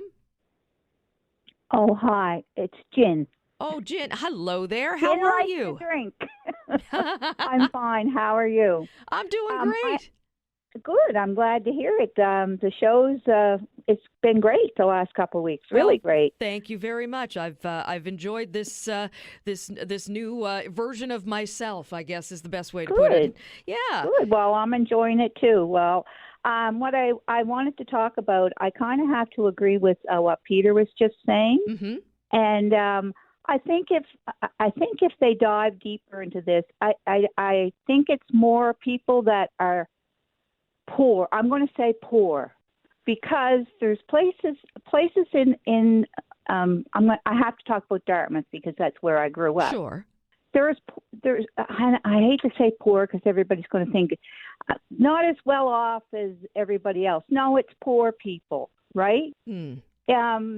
That's what I think. If you're out at 2:00 in the morning and I don't know, maybe you had to go to the store for milk, the baby needed milk, and and you're walking. I don't think I really, maybe I'm naive, don't think it's because of the color of your skin that they're stopping you. They're stopping you because you're out at 2:00 in the morning, right? Like normally people are not walking around at 2:00 in the morning. And I think when the prisons do their, I can't think of the word that I want to use, like when they're counting, like how many when they're doing their data collection, minorities, when they're doing their data collection, how many minorities are in the prisons. They need to look at people that, they need to look at everybody, just not those two minorities. And I think you're going to find that people, maybe somebody hasn't had a job for 10 years. I mean, not because they can't get one, because they just don't want to get one, or maybe they can't get one and they're up to these things. And I think they need to take that consideration. And like Peter said, then what they need to do is to go into these neighborhoods and find out what the problem is, and try to work on it. All right, Jen, we'll leave it there for now. I appreciate your time this morning. Okay, thank you so All right, much. Thank you so much. Okay. All right, Okay, take care. bye-bye. Bye-bye. It is 11:57, and this report was just released on Wednesday, and it was for provincial and federal correction systems for 2023 and 2024. So this is new data from StatsCan, and it's based on the agency's overrepresentation index. That's what they call it. So we'll try and get somebody from the East Coast Prison Justice Society on the show to talk about that and get some more information from them. It is 11:58, and we're going to take a break for the news. Blake Priddle is standing by, but on the other side, we're going to be chatting with the MP for South Shore St. Margaret's, Jessica Fancy, and we're going to talk to her about the EV deal that Canada has just struck with China. So details on that coming up in just a moment. I'm Lisa Blackburn from Forward Strategies, and you're with the Todd Veinotte Show on 95.7 News Radio. Back in a moment.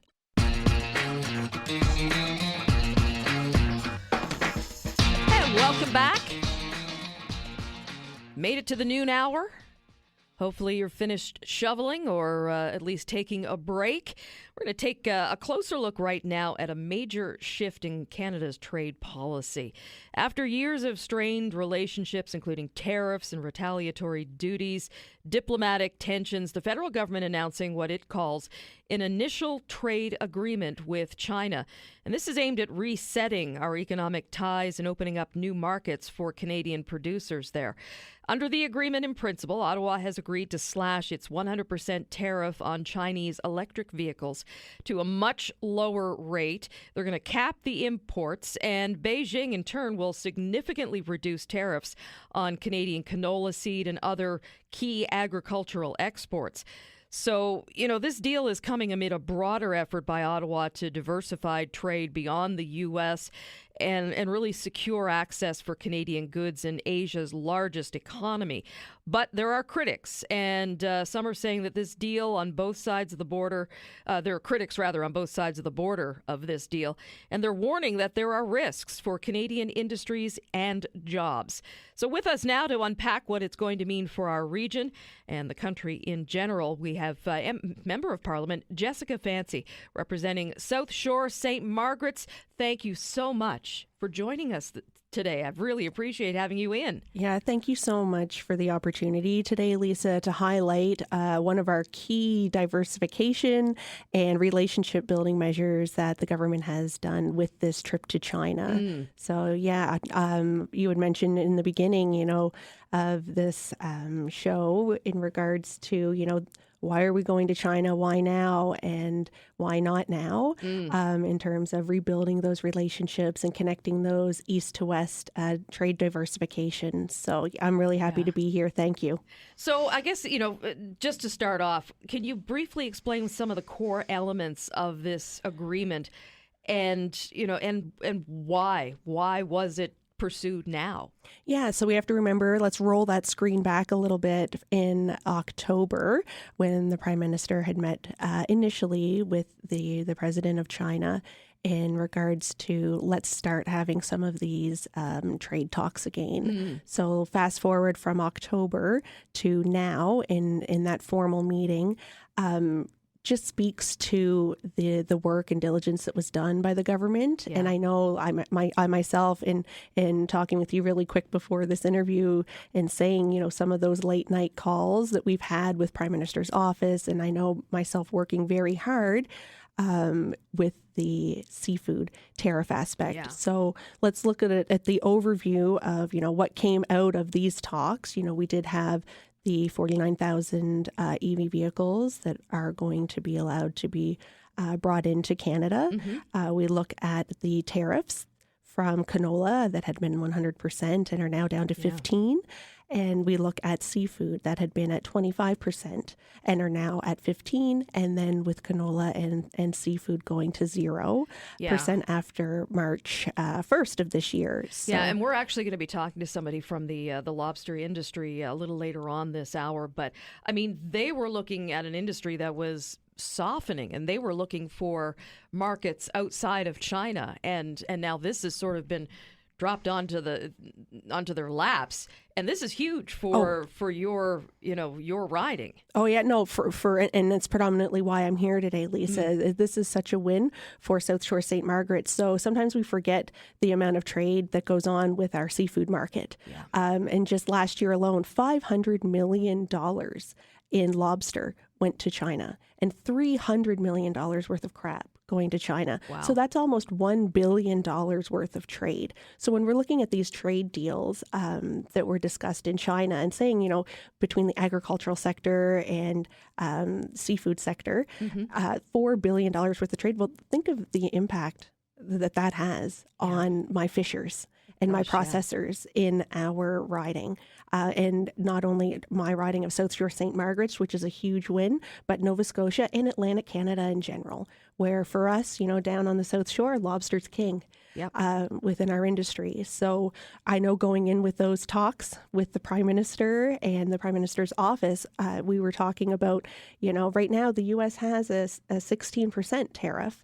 We wanted nothing higher than that going in with these talks. That was huge. And to get the 15% and then rolled to 0% talks to the importance of that relationship building and why that trade mission had to happen. So, huge kudos to the Prime Minister's office in terms of our own representation here, to Cody Bloys as the parliamentary secretary, helping represent. We've had so many long conversations starting from that initial talk in October to now. So for us here, for South Shore St. Margaret's in Nova Scotia, that's a huge win, Lisa. Yeah. And I mean, and as you point out, this may have come as a bit of a surprise to the lobster industry, but this is an issue that that has been going on, behind the scenes for quite a long time, many weeks, a couple of months at least. And now there has been some commentary that this agreement sort of diverges from U.S. policy and could complicate our North American trade, your CUSMA, the USMCA.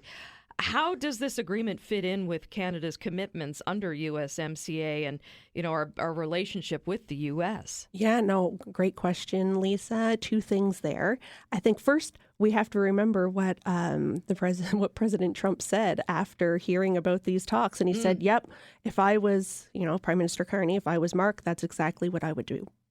So, there is that part to that. And it's another piece to this as we approach the CUSMA review that's fast approaching here in the spring, we have to remember that we can't always be making decisions based on what someone else might want. And that someone else being our neighbors down south.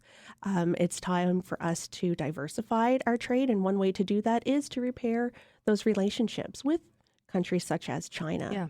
And yes, and noting that this visit from the Prime Minister was the first time that a Canadian Prime Minister had been in China for 7 years, 8 years? A decade. Wow. Yeah, this was a huge meeting, and it was so nice, the strategy that they took and looking at some of the different experts that we have. You had Mahinder Sidhu, our international trade. We had our foreign minister. We had industry come. We had Heath MacDonald, our agricultural minister, Premier Mo from Saskatchewan. So everybody had a mission there, and I think that we came away with a renewed sense of that relationship, and people, what do they call it? They understood the assignment. Yes. Right? They there's an education reference for me being an educator, but they had the assignment and they fulfilled that. Excellent. So, I guess also begs the question, what safeguards or conditions are now in place to make sure that Chinese investment that's tied to this deal actually benefits Canadian workers and doesn't just undercut local industry. So in speaking, I'm assuming you're speaking in terms of the EV. Yes, I'd be mostly in the EV area. Yeah. Yeah. So we have to remember, let's roll this back 2 years ago before all of the tariffs between Biden and Trudeau and China and all of that was happening. 2 years ago, essentially that 49,000 cars that we're letting in now is what was already coming in. So really, we're just doing a restart to that. So I know I've gotten a lot of comments and people asking me about the spy machines and this and that. And we have to remember, we each have a phone by our hand right now, right? So in terms of, the safety aspect and then the trade aspect and the domestic auto industry, we're really essentially just going back to where we were 2 years ago and helping with that restart within trade and within the relationship with China. And that 49,000 EV, that number, that's a cap number, right? Yes. That's it, but that's no more than what we were allowing previous. Exactly. And we have to remember, too, that, people can have a choice to buy them and that Canada domestically builds about 1.3 million automobiles a year. So when we talk about flooding the market, it's not really flooding the market because it's only about 3% of the value of that market. Excellent.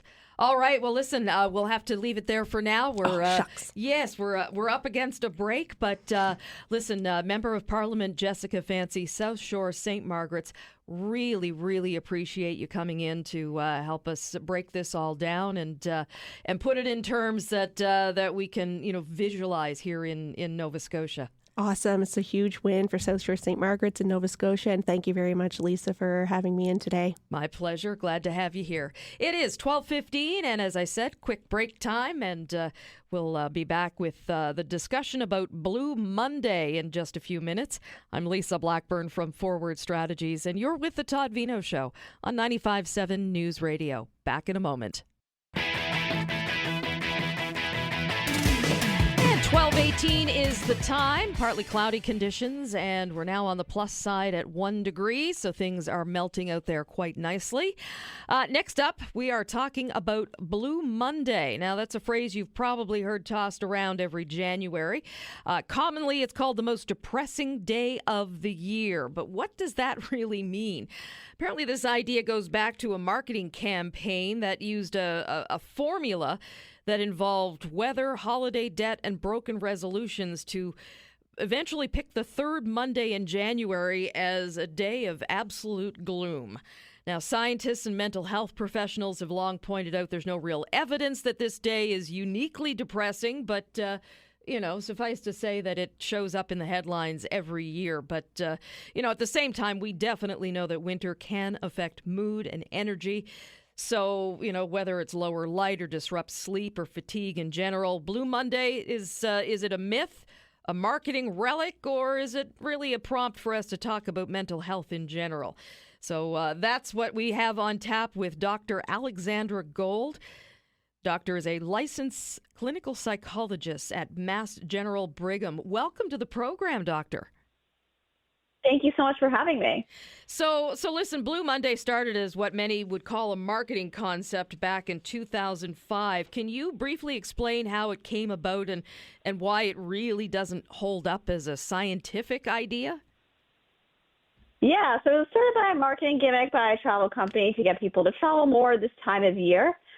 But there is really no scientific basis for the term itself and the day, in the sense that there's nothing about the specific Monday that makes that Monday in January more depressing or sad or gloomy than any other day in that month. However, there is some truth to the idea that around this time of year, people are experiencing symptoms associated with low mood, less interest in things, the tough time, financially after the holidays. New Year's resolutions are harder to stick with. It's, cold outside. There's not as much daylight. So all those factors are real, but the term itself is not so scientific. Yeah, and certainly here in Halifax today, this Monday, I guess, is particularly troublesome because we woke up to a nor'easter that blew through and dumped about 25 centimeters of snow. So, wow. just to make things, just to put that cherry on top. So, I mean, even if the idea isn't scientifically valid, does labeling a specific day as most depressing have any real psychological effect on people? I mean, how does this expectation influence mood? It's a great point, because even though the day itself, in and of itself, scientifically, it's not more depressing than any other day, certain terms can become self-fulfilling prophecies when, you hear it and you start to believe it and buy into it, especially when it's at this time of year you're already not feeling amazing. So if you're already in this period of I'm feeling down, I fear this is Blue Monday, everything feels even worse. So, yeah. So, what are some of the real biological or physiological factors that are tied to this time of year that can affect things like mood or energy and sleep? The first thing that comes to mind for me is the reduced daylight. Well, absolutely. So sunlight helps to regulate levels of molecules in our brain that help to keep up with serotonin levels. These are neurotransmitters that help to regulate mood. And when you get less exposure to daylight, so fewer daylight hours, you're not getting that same serotonin to help you really keep a regular mood. And that can absolutely have an effect. So in terms of the exact mechanisms, I think there's still more to be done to kind of uncover the details, but that is something that we definitely know that, serotonin levels are impacted. And when you have less daylight, you don't get as much serotonin, which affects mood. So, how do clinicians differentiate between just your regular garden variety winter blues and then there's, the next level, seasonal affective disorder, and then clinical depression? I mean, what should people be out on the lookout for? Yeah, this is a great question. So I say first, I think overall it is up to, if you're having depression that goes on for several days in a row, most of the day, nearly every day, lack of interest in your usual activities, withdrawing from family and friends, not sleeping as well, just not feeling like yourself, getting in the way, it's distressing, absolutely seek help from a professional. I don't think it's really up to the individual to determine, is it seasonal, is it something else? I think that's for a professional to decide. But what I can say is that, for seasonal depression, the distinguishing factor is not so much the symptoms, but the time of year. So people can have depression and they can have it throughout the year, and it's not tied to a season, and some people have it more tied to seasons.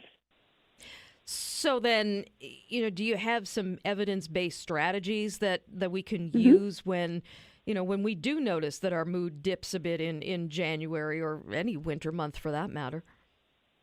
Oh, absolutely. So first strategy, try as much as you can to keep a regular schedule. And by that, I mean regular meal times, regular times that you're going to sleep. So going to sleep at the same time each day, waking up at the same time each day. And the reason this is relevant is because our internal biological clocks, our circadian rhythms, are very sensitive to changes in our environment. our environment activities kind of anchor our clocks. So if you're on an inconsistent schedule, it really does affect mood. You might be surprised just how much it affects your mood, if you're on an irregular schedule. So that's number one. Number two, try to stay active. So exercise can help regulate different levels of neurotransmitters in our brain that help us feel good. Even if it's going around your house on an exercise bike, walking up and down the stairs, doesn't have to be something really involved outside. Just really try to stay active. Third, I would say really try to schedule things in your weeks that you're looking forward to.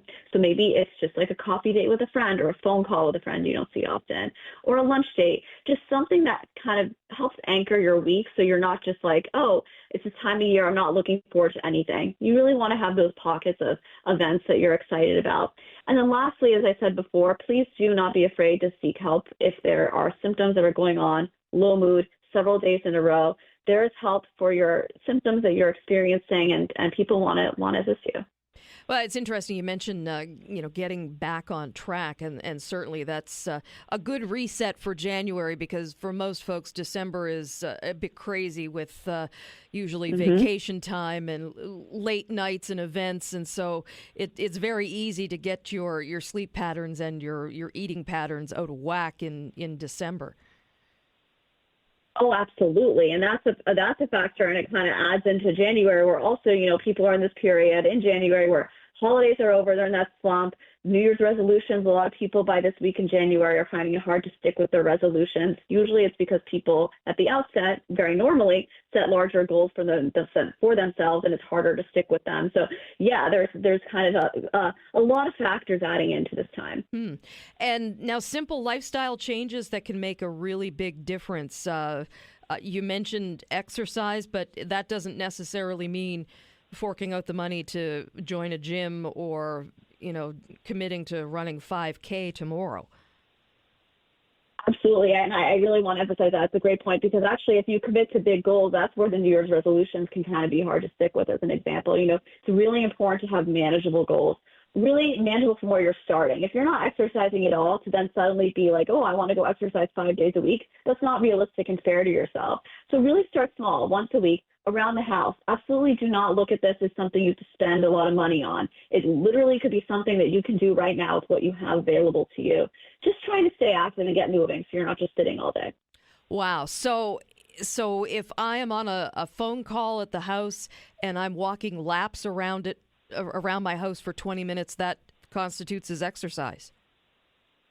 It's some sort of physical activity, yeah, depending on, the person and their baseline level of exercise. Yeah, because it's getting you moving. It's not just sitting in one place. And you might be, surprised as the audience here, if there's anything that, you notice, hey, like I wasn't doing that and I do this, added this in, and it's something that gets me moving more, and I feel better. Excellent. And so, I guess just to wrap things up, how should we be really talking about phenomena like Blue Monday and doing it responsibly without trivializing mental health struggles, but still encouraging a conversation? Yeah, I think, making it an open conversation rather than like a specific day. I think the day actually, on some level, is not scientific, but it does help open the conversation and reduce stigma. So that's a positive of having like a day that's dedicated to talking about this. But I think just making it a continuing conversation of, okay, here's a day that has an association, but actually this is something that goes on throughout the winter season, throughout the year for many people. Many people struggle with depression and low mood. And it's normal and it's okay to talk about it, and there are strategies to get help. All right, excellent. And I think there's only, 60 some odd days left until spring. So I think... exactly. Yeah, just keep counting, just keep moving ahead. All right, we'll leave it there for now. Dr. Alexandra Gold, licensed clinical psychologist at Mass General Brigham. Really appreciate your time this afternoon. Thank you so much for having me. All right, take care. It is 12:28, and Blake Priddle standing by with your news update. I'm Lisa Blackburn from Forward Strategies, and you're with the Todd Veinotte Show on 95.7 News Radio. Back in a moment. Good afternoon, and welcome back to the program. This is indeed the Todd Veinotte Show, and Dan Alstrand will be back on Monday in the host chair. But for now, we're going to be discussing cities that are wrestling with how to regulate ride-hailing services like Uber and Lyft. But it's also a balance of public safety, driver protections, and affordability. Here in Halifax, the Regional Council has a proposal before them that will tighten oversight on ride-hailing drivers and potentially align them a bit more closely with taxi regulations. Supporters are saying that this levels the playing field, but critics say that this could drive up costs and just basically adds nothing but red tape. So to help with the debate, joining in on it anyway, is Jay Goldberg, Canadian Affairs Manager for the Consumer Choice Centre. That's a group that advocates for consumer interests and choice in markets large and small. Jay, you have a background in political science and years of experience with policy and consumer issues, and you're going to help us weigh in on what is at stake for drivers, riders, and the regulators. Welcome to the program.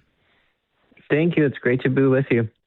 So listen, the city of Halifax is considering new regulations that would require ride-hailing drivers to pretty much meet the same licensing and oversight standards as taxi drivers. From a consumer perspective, what is the core issue? What do consumers stand to gain or lose by this? So the core issue is that it will ultimately increase prices for consumers and those looking to use ride-hailing services because it's going to add extra costs in terms of applications for extra licenses to the regional municipality and having to pay an extra fee every 2 years. Ride-hailing services were designed to be different. They were designed to avoid a lot of the red tape of the taxi industry. However, there are still regulation in place, and Halifax actually has some of the most stringent regulations in the country right now.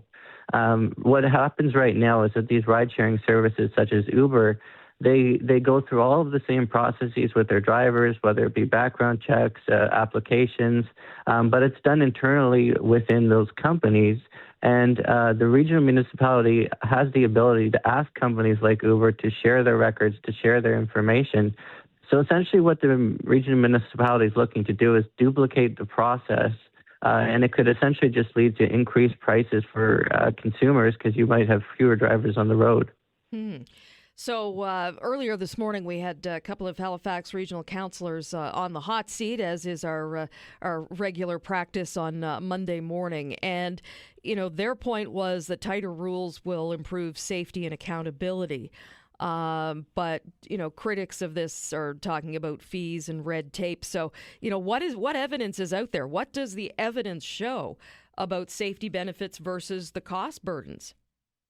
Evidence actually shows that ride-sharing services are extremely safe. If you look at, for example, using the app, you can track your exact location. You can share it with a friend or loved one.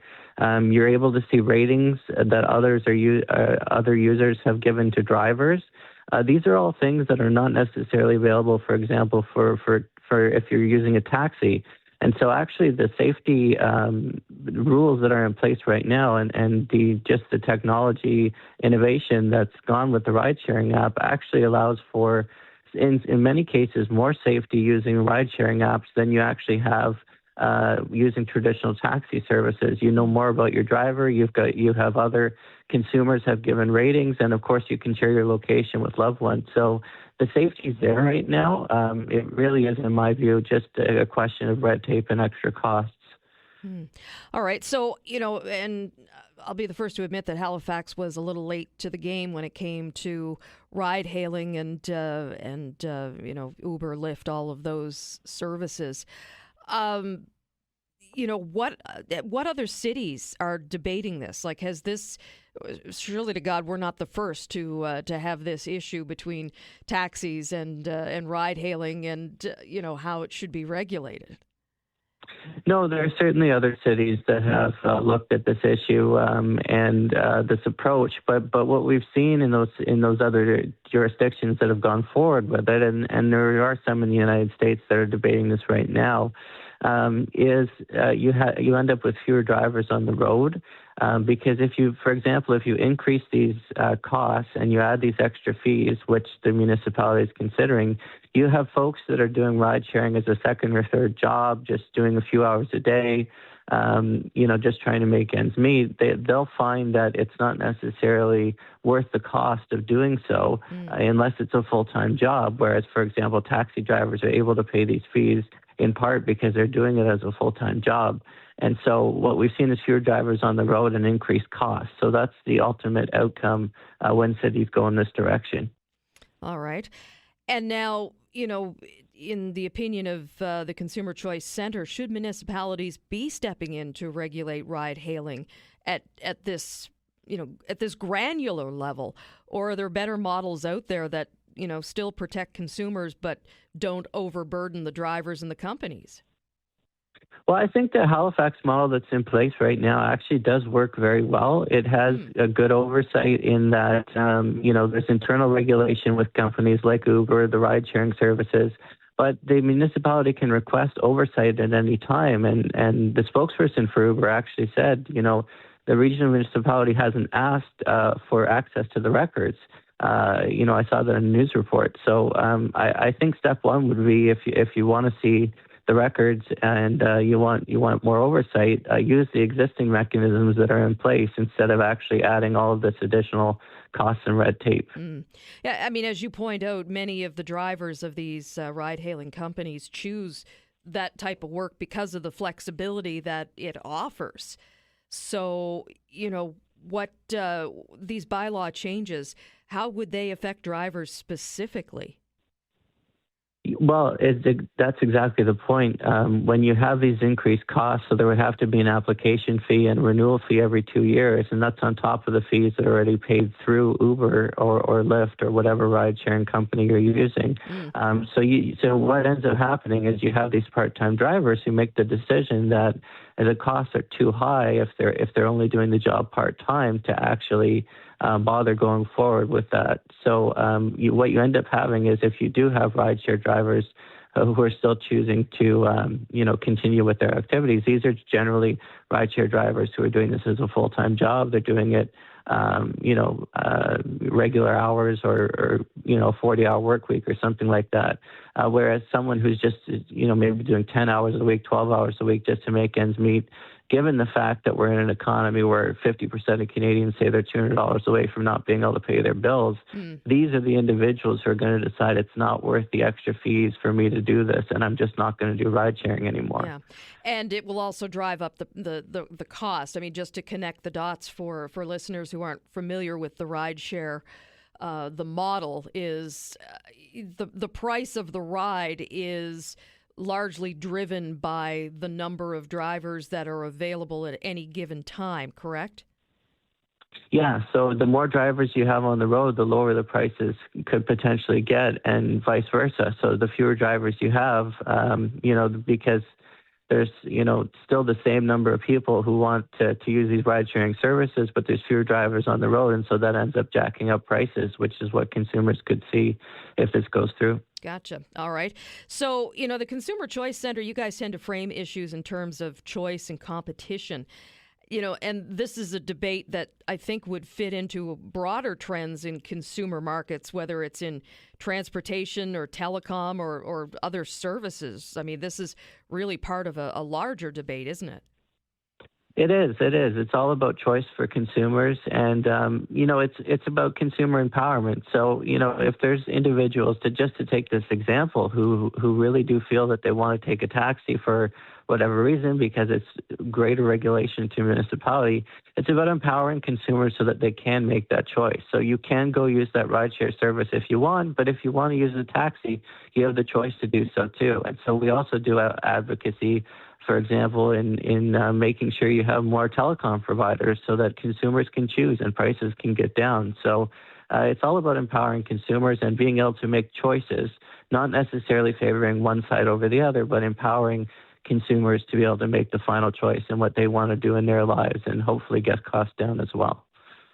All right, Jay Goldberg, Canadian Affairs Manager for the Consumer Choice Center. Thank you so much for your time today.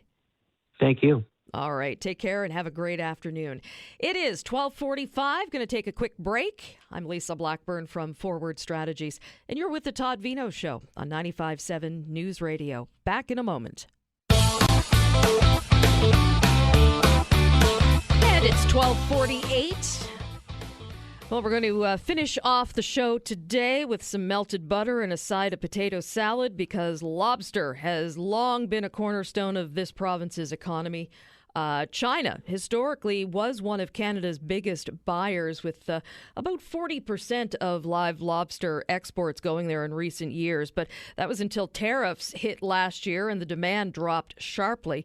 Well, those Chinese duties pushed up costs for exporters and squeezed the prices here at home.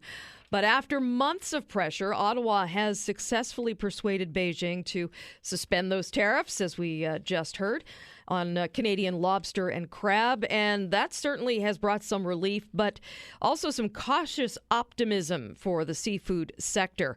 At the same time, though, others are warning of uncertainty that still lingers over markets, market access, price stability.